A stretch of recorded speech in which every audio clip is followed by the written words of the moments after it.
Again, everybody, I'm Jamie Allison, and this is the Big Idea, Big Moves podcast. It's the destination for high performers. We talk to people from different genres, just people doing really cool things in their space. We've talked to lots of athletes, entrepreneurs, CEOs, just again, people doing really interesting things that we can take bits and pieces out of their story and hopefully apply them in our own lives as well. Today, I have a really interesting guest. We're going to jump into that in just a second because if you've been listening to the podcast for a while, you know that we are sponsored by Thirdzy, and Thirdzy creates natural products, if you didn't already know, that help athletes and high performers get better quality rest and recovery from physical and mental stress. Their PM Recovery Collagen is melatonin free, it's sedative free.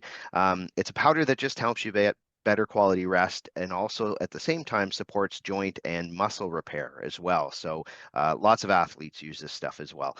So just a scoop before bed and it helps you at least feel a little more energized in the morning. So definitely take a look at it, see if it's something that you'd be interested in. If you go to our Instagram profile, there is a percentage code that you can go through there. It's BIBM20 and you get 20% off.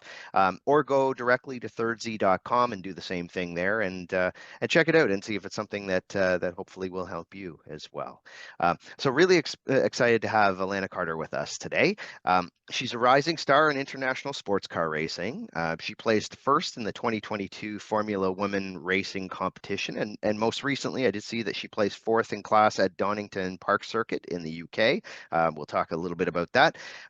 She also is the first driver confirmed to the Radical Academy, which is focused on creating more opportunities for women, with the hope that that'll inspire future generations of girls and women to get involved in racing. So really cool from that perspective as well. So a bit of a trailblazer. And so first of all, I know that you've been even jumping around in interviews and other things. So thanks for taking the time with us this morning, Alana.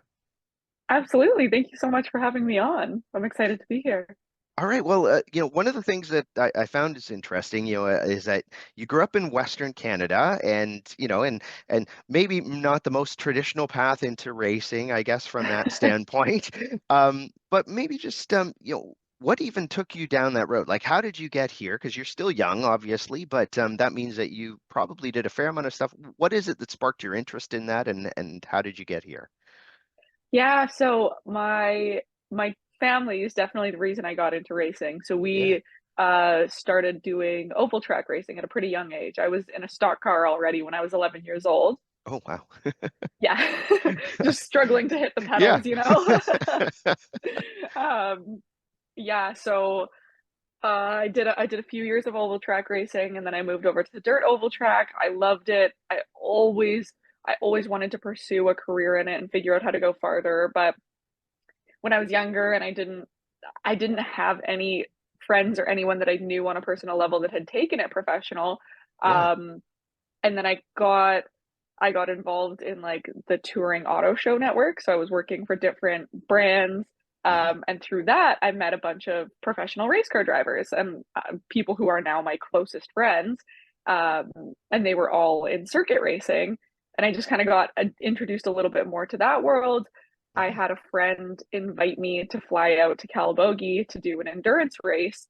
And that was really my first real experience with circuit racing, and I did way better than anyone expected. I did better than I expected as well. And Yeah. it just really ignited something in me. Um, and I continued to just chip away at it. 2022 was an interesting year for me of completely switching from dirt oval track to road course racing Yeah. and figuring that out. And then the Formula Woman competition came along, and I saw that as my opportunity to make all of my dreams a reality. I was like, "Oh, this is my chance." And I don't think I've ever worked so hard towards something before. Like I just buckled down. I got a personal trainer. I was training my butt off. I was training Yeah. on the simulator. I was doing as many track days as I could, and then I went and like absolutely smashed the competition. Yeah. And the rest is kind of history. And I've in the past year pretty much devoted my entire life to this. Like Yeah. I've changed everything. The only thing that's the same with my life than it was before is I still have my cats. Wow. Yeah, like you've kind of uprooted yourself, all of those things all at the same time, right? And exciting, but I'm sure it's also a little nerve-wracking as well.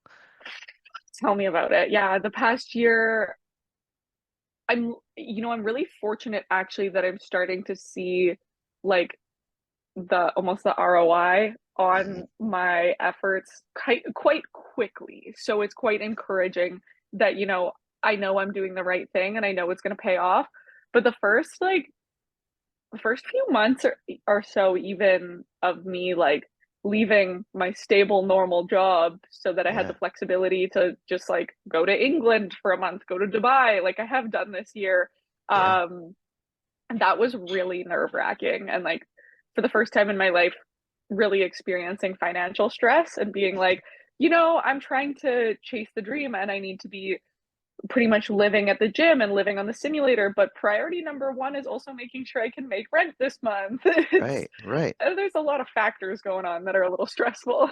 Well, and that's, I mean, I'll touch on a couple of those things, but one is we'll stay with the sponsorship piece and some of those things because I think I mean, racing is an expensive sport too. So it's kind Yeah. of, you're not only having to deal with everything personally to be able to do that traveling and all of that, but how important is it to not only have sponsors, but also be constantly doing things that help generate sponsorships and dollars from that end? What's that like for you? It's a full-time job. Mm. In order to make any of this stuff a reality, I had to live off my savings for a little while so I could commit full time to what I'm doing. Um, and I've learned so much. Like it's crazy because like I just as a race car driver, you don't necessarily think that you have to become a full-fledged business person who can like Yeah. sell things and write contracts and close deals. Like you think that you're just an athlete. And I think that's the crazy part about becoming a professional athlete, especially if you don't necessarily come from money and can't just pay a management company to take care of it all for you. You have to learn it on your own. You have to learn how to market yourself, sell yourself, and be your own personal trainer and everything all at once. Um, so it's been an incredible learning curve for me. But I think what's kind of cool is I'm realizing that, I really hope that this turns into a success for me. I hope that it continues to go uphill the way that it does. But I think even if it doesn't, this whole experience has taught me incredible life skill sets, and I'm just going to be a better person in the end because of all of it. Yeah, that's a great way to look at it. And actually, have you seen anything? Because there is a lot more sponsorship dollars and focus in women's sports generally right now. And do you see that as being something like? Are you able to tap into the fact that that is like, if you think of what's happening in basketball and in hockey and a couple of other sports where there's just a lot more focus than there might have been in the past. Is that something that's transferring to you as well in racing? I'm at least having more conversations. Like I'm Hmm. getting a lot of interest.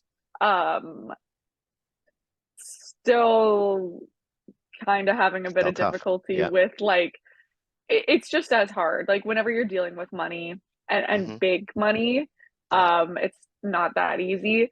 But that being said, I am getting a lot more interest than I've ever gotten before. Like these Yeah. past few months, what's really cool is I'm actually having people approach me Yeah. um, rather than me having to like seek out absolutely everything. So I think that I think that my timing is also perfect for what I'm Yeah. doing. The world is ready for it finally.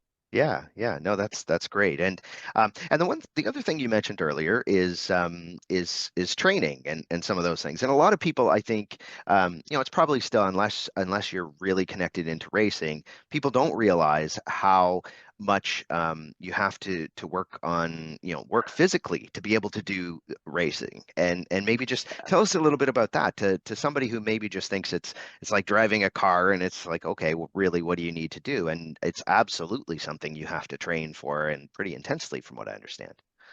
Yeah, so what has been super humbling for me, and a big realization of like, why race car drivers are such athletes is last year I raced a GT4 car, and those cars are they've got a lot of technology in them. You know, they've got traction control, ABS, power steering. They have air conditioning if you're lucky. Like they're nice, they're comfortable cars to race. Um, and then now this year I'm racing a Radical, and it doesn't have power steering, it doesn't have ABS, no traction control. It's an aero grip car. It's a lot more physically demanding. It's making me tenfold a better driver. Like it's really, really challenging me in ways that are going to benefit me for the rest of my career. That being said, oh my God, my arms are sore after driving it. Like, and it changes depending on the track, which I find interesting. Like, I raced one in England at Donington Park Circuit, and that's about a medium speed track, I would say. Like, it's got some fast areas, but most of the fast areas are on the straight. And then I come back to my home track and I race at Mosport, well, Canadian Tire Motorsport Park is Yep, its yep. current name. Yeah, And I'm wiped. I'm beat from trying to like hold this car on the track. And I left my first test day being like, ooh, I need to kick things up a notch. Like I actually, my chest is sore, my shoulders are sore. And that it's just very physically demanding to like the Radicals, from what I understand, can pull two lateral G's. And for my small small little noodle arms, that's a lot to hold on to. yeah, So it's really forced me to, you know, take my training to a next level. yeah. Well, very interesting. And what is it about racing that you think kind of gives you that like is it the speed? Did you love cars? Is it the speed? Is it the accomplishment when you kind of, win or do well for yourself? Like what is it that is the big driver for you? I like, I mean, I like the accomplishment of working really hard towards something and having your work pay off, Mhm. but I really like the strategy behind racing and Mhm. like all of the little nuances. And like, I'm not an engineer, but I've learned a lot about engineering since. Yeah. Um, and it's just one of those few things that I can just nerd out on it so much, and I love it. Like I get super passionate when I'm talking about it. And it's interesting how much of it is, it's like an art form, but it's also a really, really intense art form. And when you're actually doing it right and you're, you know, right on the limit, you're like, you're literally on the limit. Like it's not comfortable. You should be out of your comfort zone the whole time because you're just walking the line of too far the whole time. Yeah, yeah. Now, so most people would think, oh my gosh, that would be so frightening going at high speed and all those things. Do you experience fear or not when you're doing that? Sometimes absolutely. Especially when I'm doing something new for the first time, there's a lot of nerves. I'm also in a position right now where, you know, I'm kind of playing out of my own ball league or like my own Mm. league of Oh, last year when I raced the Lotus. That was like a $300,000 car. I can't afford to break that. Like there's so much more at play going on in my brain where it's like, you know, I'm not afraid of dying, but I'm afraid of paying the bill. that's interesting. Like it's a very interesting place to be in where my biggest fear is actually damaging the car if I can't afford to pay it off right now. Um, and I think that's probably my biggest limiting factor right now is I'm just so afraid of creating a damage bill. Yeah, Um, but yeah, like I definitely get nervous sometimes, and then it's I'll be more nervous during practice than I am during the race. The second I get into the race, there's like just enough adrenaline to really lock me into that flow state, and then nothing else exists. So I think that's what I love about racing the most is when you just get completely in the flow state and you're just driving and you're not even thinking about it. It's amazing. yeah. Very cool, very cool. Um, so you're in a sport that obviously has been and still is, I would think, very male dominated. Also a very For sure.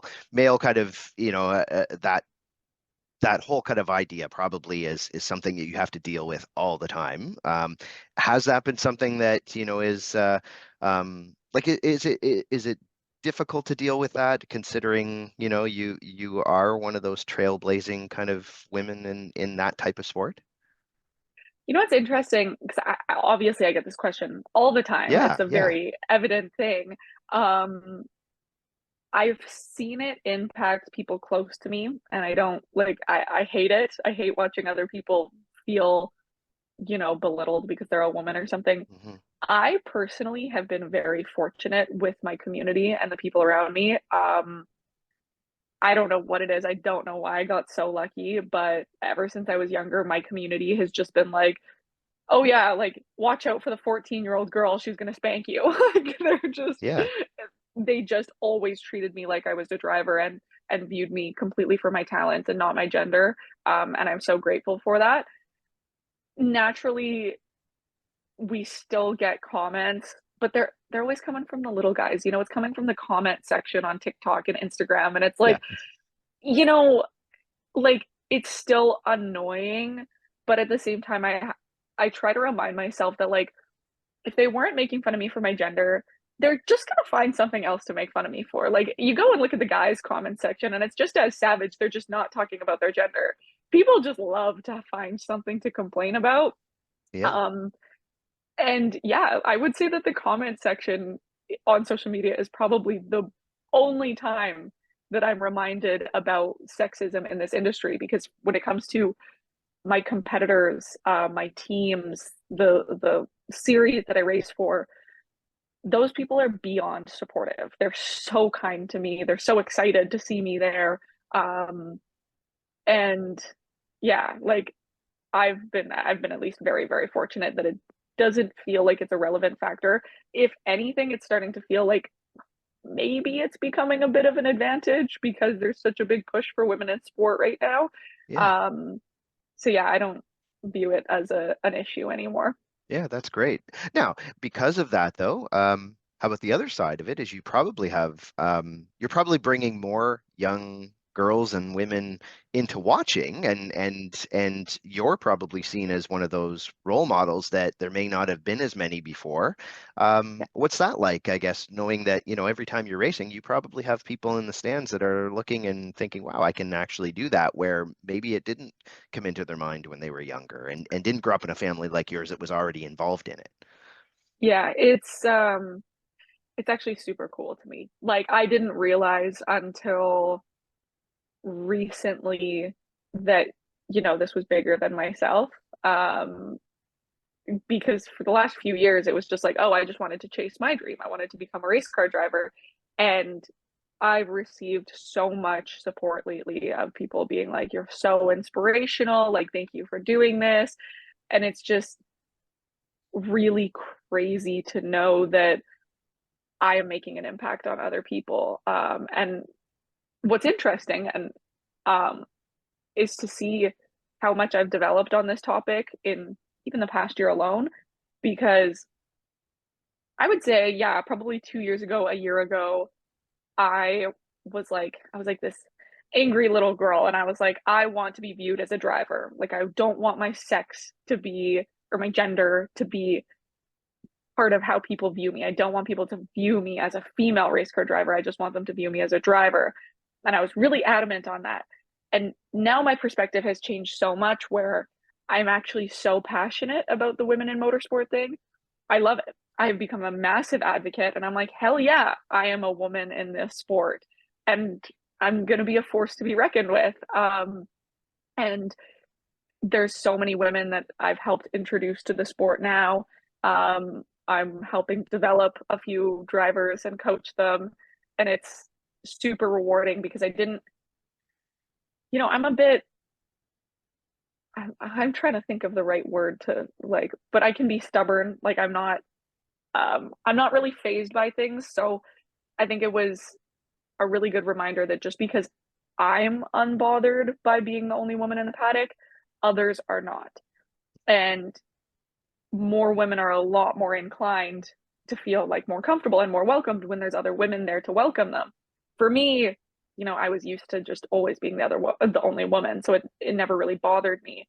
Um, but now I really notice it. I really notice it. Like recently, I just did. a course to get my my higher level instructor certification, so Hmm. I'm actually certified to like be teaching people how to race cars now.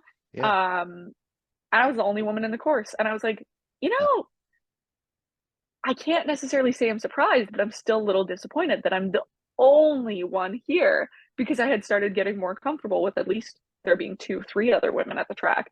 Um, but at the same time, I was like at least proud of myself for being there because it was a little uncomfortable to be the only Yeah. woman there. Sure. Sure. And it was good though. I kind of like found something deep in me and was like, no, I'm like really deserve to be here. Like I really know what I'm talking about, and I'm gonna speak a little bit louder.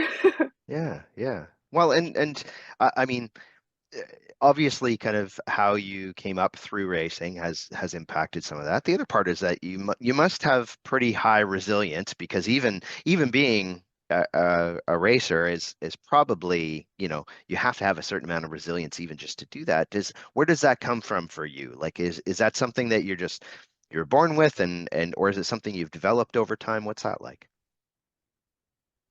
um, I would say like to a degree, I was definitely born with it or raised with it. Like my parents are some of the coolest people you'll ever meet. They're so kind, and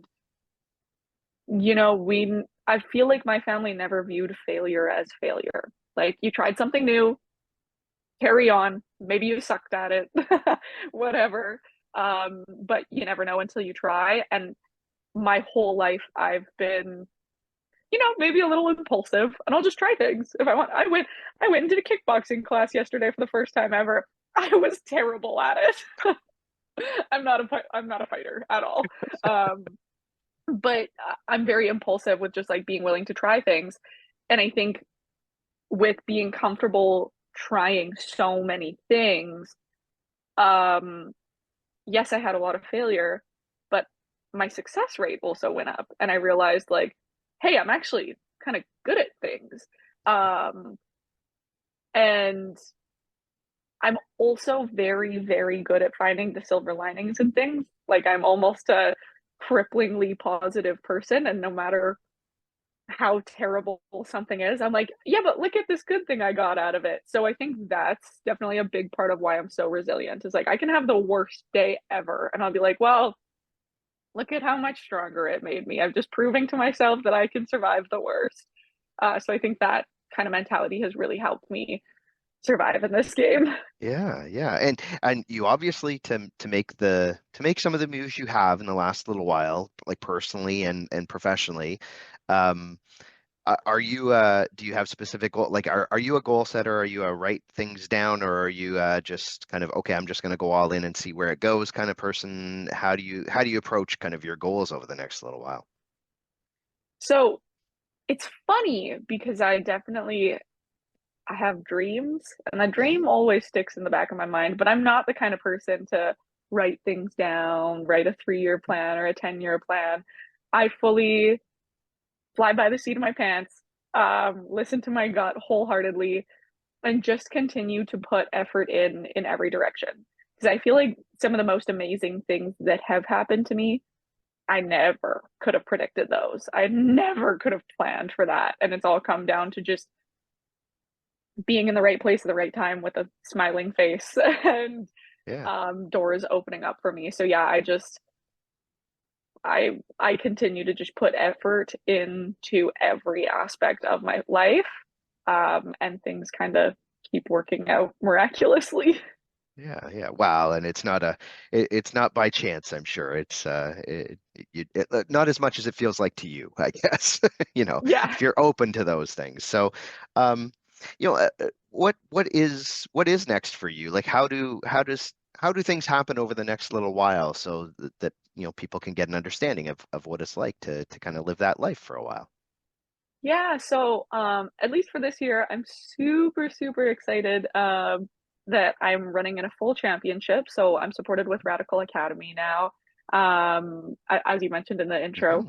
Yeah, And I'm doing a full championship here in Canada in FEL, which is Canada's like pretty much highest level of racing.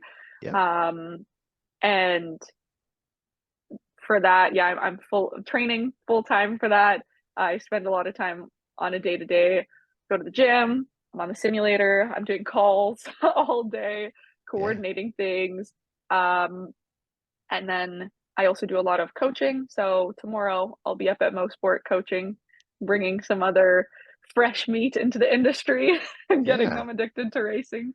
Um, and lately I've also been working a lot on like my branding, my social media. So Yeah. each day is I'm just kind of chipping away at different things, Yeah. either working on my marketing side of things, but then I also have to upkeep everything all at once. That's the thing. It's Yeah. like I still have to work out and train every single day and Yeah. then fit the rest of my life into it.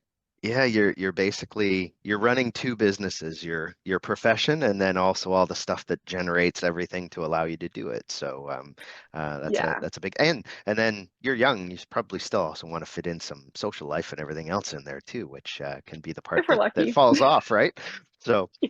um so, what we do with kind of everyone who comes on the show is that we kind of there's been lots of things I know that people will take away and think, oh, okay, I can see how this would affect me positively too. But one thing you talked about, you're always on that kind of fine line all the time and have to be ultra focused in what you do while you're driving and even just what you do outside of that. I'm just wondering to people listening who may not drive cars at the speed you do, but maybe just do you have a couple of things that you do to kind of keep yourself focused? Like how does that work for you? Is there anything that does it so that you can kind of keep clear and focused?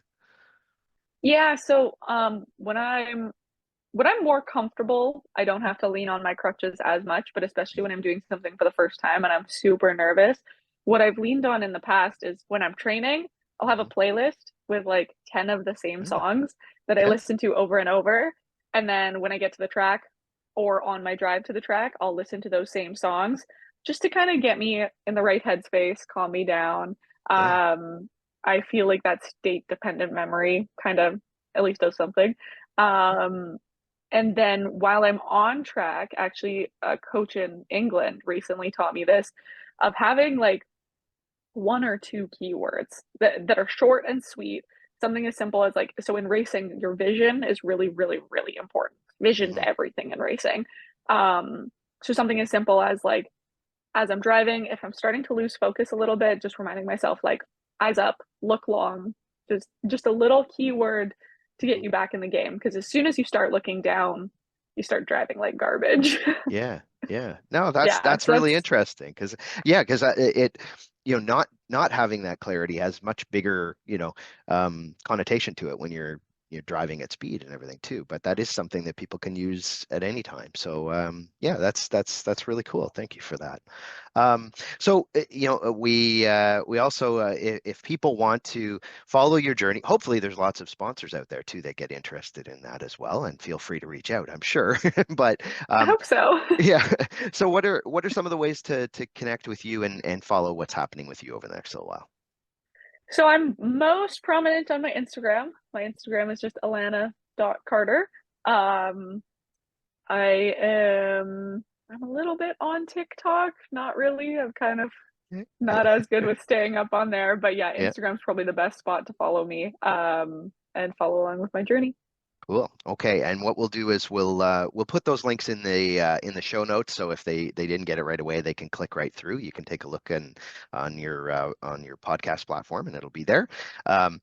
Otherwise, again, I know you pack lots in your day, so so thanks very much for spending some time with us today. Really appreciate it, Alana.